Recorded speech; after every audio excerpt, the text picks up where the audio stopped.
Ngāti Pāua, Dylan Felton, nāna te pakihi Casper Fitness. He pakihi e aro nui ana ki te whakapakari i ana kiritaki te kau mātahi mano kia kaha rātou ki te hāpai ngā āhuatanga o te kai hauora me te hinengaro hauora hei oranga mō rātou.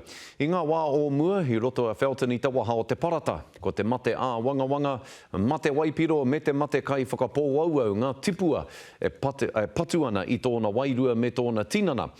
Hei tā Te o Kiwa McLean, nā tana tahuri ki ngā mahi whakapakari tinana, me ngā hua nui i puta i tērā ki te hinengaro, ka whakatoitoi atu ia i te rua o te raruraru, ki te whaiau, ki te ao marama. Nā te hiringa i te mahara i puta i tōna ihu i te pōuri kerekeretanga.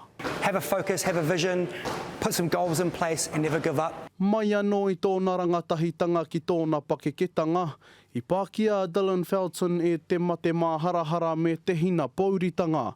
Nā waira ka riroko waipiro me whakapōauau hei kai mana, aonoa pōnoa. At that point, it brought anxieties and pressure on myself where I couldn't really face day-to-day activities and lost confidence in myself and with who I am and where I was going. Me arawa ke ka tahuri tōna ao ki te ao kori tinana hei oranga mōna. No te tau 2017 whakaarahi ake ai tana kamupene a Casper Fitness.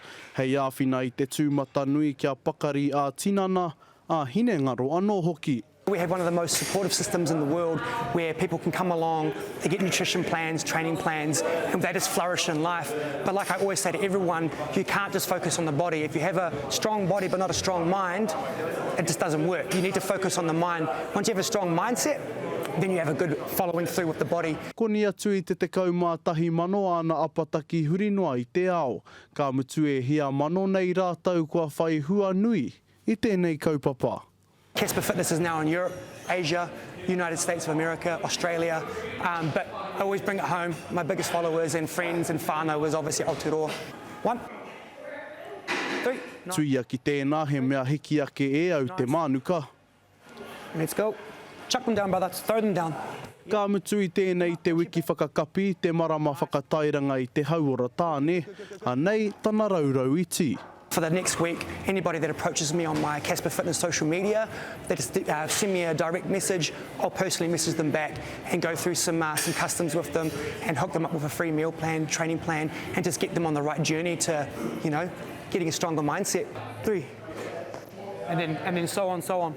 E ke ana te kōrero ki te wātea te hinengaro me te kahao terere o te wairua, ka tāia ngā mea katoa. Good work, brother. It's done, bro. Mean, bro. Te o Kiwa McLean, te karere.